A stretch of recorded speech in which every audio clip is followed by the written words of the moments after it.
Punjab assembly میں تحریک انصاف کے ناراض ارکان کی تعداد 65 سے زائد ہونے کا امکان۔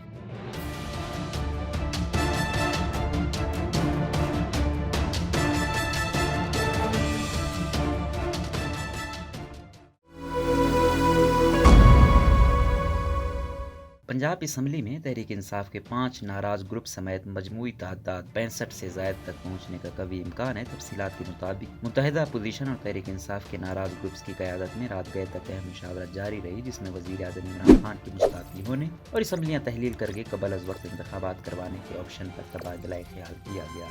ذرائع کا کہنا ہے کہ رہنماؤں کی اکثریت تحریک عدم اعتماد کی ووٹنگ کروا کر منطقی انجام تک پہنچانے کی حامی اور اکثریت نے وزیر اعظم اور ان کے رفقا پر عدم اعتماد کا اظہار کیا ہے۔ تاہم اگر وزیر اعظم ووٹنگ سے قبل استعفیٰ دے کر اسمبلیاں تحلیل کرنے پر تیار ہیں تو اس آپشن کو مضبوط ضمانت کے ساتھ منظور کیا جا سکتا ہے۔ اپوزیشن ذرائع کا کہنا ہے کہ حکومت بجٹ پیش کرنے تک کی مہلت مانگ رہی ہے، لیکن اپوزیشن اور ناراض گروپ یہ مہلت دینے پر تیار نہیں۔ اس حوالے سے ترین اور علیم گروپ سمیت دیگر ناراض اراکین نے متحدہ اپوزیشن کی سینئر قیادت کو اپنی رائے سے آگاہ کر دیا ہے۔ ذرائع کا کہنا ہے کہ لندن میں موجود جہانگیر ترین اور مسلم لیگ نون کے سینیٹر اسحاق ڈار کے درمیان گزشتہ شب ہونے والی بات چیت میں بڑا بریک تھرو ہو چکا ہے اور جلد ہی بڑے اعلانات متوقع ہیں۔ دوسری جانب ذرائع کا کہنا ہے کہ پنجاب اسمبلی میں تحریک انصاف کے 5 ناراض گروپ سمیت مجموعی ارکان کی تعداد 65 سے زائد تک پہنچنے کا قوی امکان ہے، اور اگر آئین کے تحت پی ٹی آئی کے 62 سے زائد ارکان پنجاب اسمبلی میں فارورڈ بلاک بناتے تو ان پر آرٹیکل 63(a) کا اطلاق نہیں ہوگا۔ تحریک انصاف کے ناراض دھڑوں کا مشترکہ پاور گروپ بنانے پر کام شروع کر دیا گیا ہے اور ناراض دھڑوں کو متحد کرنے کے لیے 3 رکنی کمیٹی کی تشکیل دی گئی ہے، جس میں ترین گروپ کی نمائندگی اوم چودھری، علیم گروپ کی نمائندگی خالد محمود، جبکہ غضنفر چھینا شامل ہے۔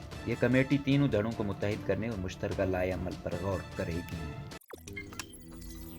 روزنامہ قدرت کی ویڈیو دیکھنے کے لیے ابھی یوٹیوب چینل پر سبسکرائب کریں اور بیل آئیکن پر بھی کلک کریں۔